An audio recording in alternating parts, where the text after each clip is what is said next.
Hey, good morning. How y'all doing? It is Red Beard. It's a damn fine day to talk about a book. We are here for a book review. Now, as you can see, I am moving back into the office. We were put some new shelves up. We've consolidating our book collections.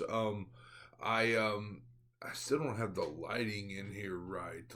We just got some shears on the windows and it gets entirely too bright in here. So I was going to wait for the sun to get a little higher in the sky and just for, I guess, the ambiance of the video or however you do it. I can't. I couldn't wait any longer. I waited a little bit. Couldn't wait any longer. So here we are.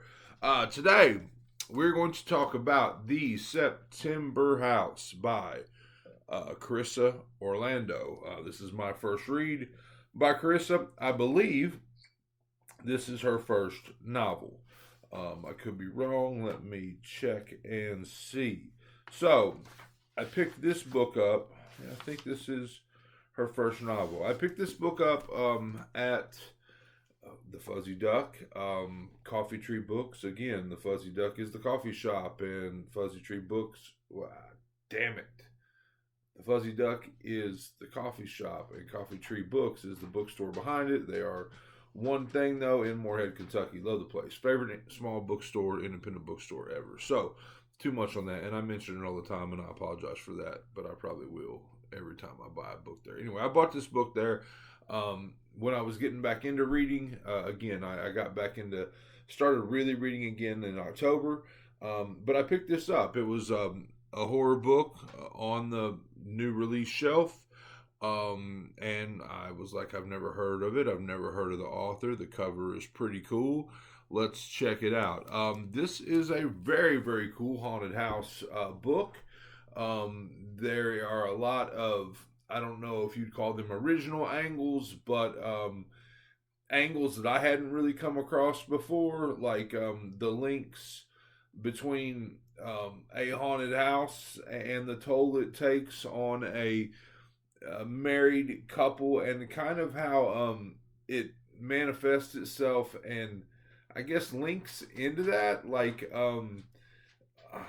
The wife is, it's her house. She loves this place. She doesn't give a shit, that it ramps up every September, that the hauntings become damn near unbearable every September. She doesn't care. It's her house.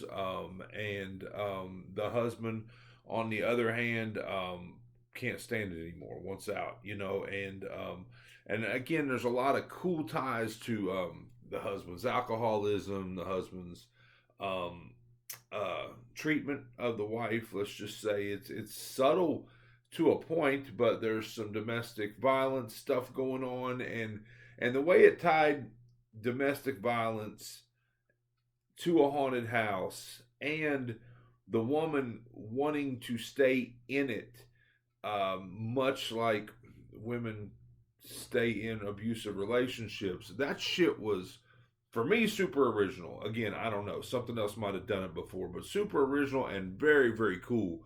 I think I'm somewhere. I don't know when I rated it. I don't know. I'm probably 3.5 to 4 on this. I think I probably said 3 initially, but it's another one of those books that hindsight's a motherfucker, right? Like when you read a book, you have an initial reaction to it, and then I kind of, like 3 months later, what books am if I read, let's just say if I read 20 books in 3 months, what are those 20 am I still thinking about? Which ones have stuck with me? Which ones still feel as good as they felt, or better than they felt, or worse than they felt, and so on and so forth. So I think that, hindsight on this one, I'm probably closer to 4 stars than my original 3. But really enjoyed it. Really cool take on a haunted house book. Really great first novel. Again, it was.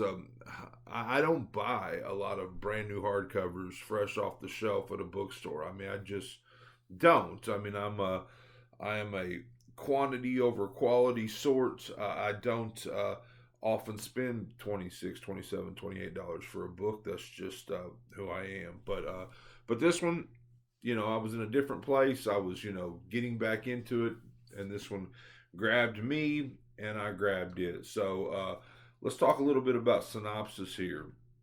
A woman is determined to stay in her dream home even after it becomes a haunted nightmare in this compulsively readable, twisty, and layered debut novel. Georgia, get off the counter. I don't know if you heard that. That was a spoon hitting the floor because my dog won't stay off the gosh darn. I censored myself there. Gosh darn counters. All right, here we go.